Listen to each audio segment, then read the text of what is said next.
Ces politiques délétères qui consistent à faire de la régression sociale, qui consistent à ne plus répondre à la population qui a tant besoin de nos mains, de nos têtes, de notre accompagnement. Monsieur Macron, Monsieur Véran, Monsieur Castex, arrêtez de vous moquer du personnel et des usagers. Nous avons besoin de l'hôpital public. Aujourd'hui, ce qui est important, c'est que l'hôpital puisse accueillir les malades. Et pour cela, vous n'avez rien fait depuis 3 ans. Rien.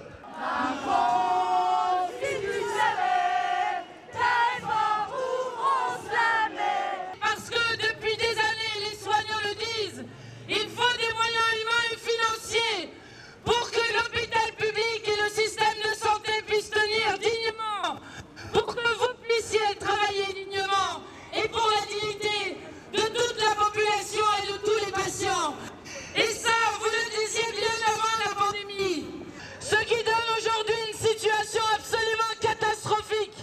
Catastrophique avec un système de santé qui ne tient que parce que les soignants sont dévoués jour et nuit pour le faire tenir. Alors les personnages des hôpitaux, de l'action sociale, du médico-social, du service à domicile, vous êtes là. Le problème, comme l'a reconnu Véran au mois de septembre, depuis 40 ans, on a appauvri la psychiatrie. Le résultat, c'est que aujourd'hui, la psychiatrie crève de manque de place, de manque de moyens pour accueillir toutes les demandes. Donc les patients sont envoyés vers le libéral et la plupart du temps, c'est le médecin généraliste. Qu'est-ce qu'il fait le généraliste? Eh bien, il donne des médicaments. Et ça fait que les patients vont avoir des médicaments toute leur vie, simplement parce qu'ils n'ont pas d'espace de psychothérapie où ils peuvent travailler leur souffrance. C'est scandaleux. C'est inhumain. Et je pense que ça montre aussi la manière dont notre gouvernement considère l'humain dans sa globalité. Alors en EHPAD, la vie des résidents, le matin ils se lèvent, ils mangent, le midi ils mangent, le soir ils mangent.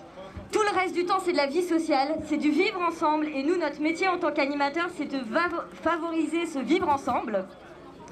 Et pendant le Covid, on a été tous mobilisés comme vous. On a fait des heures sup comme vous. Et nous, les animateurs, on s'est retrouvés à faire des métiers qui n'étaient pas les nôtres.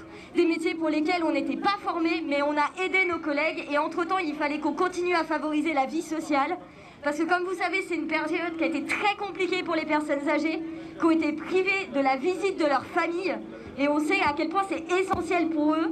Et on était là pour les aider dans ce sens-là, en leur proposant des Skype, en leur faisant des visites, tous les jours, autant que faire se peut. Parce qu'aujourd'hui, le quota d'animateurs en EHPAD, c'est 1 pour 60 à 65 résidents.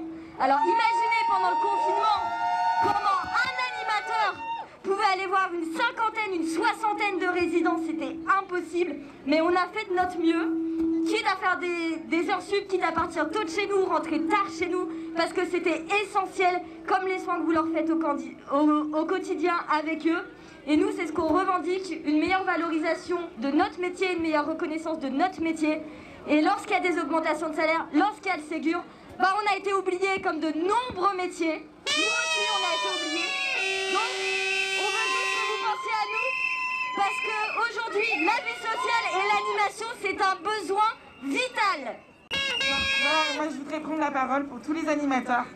À la fois, on l'a vu aussi en EHPAD, mais aussi tous ceux qui agissent pour les enfants, dans différents cadres, notamment les accueils de loisirs.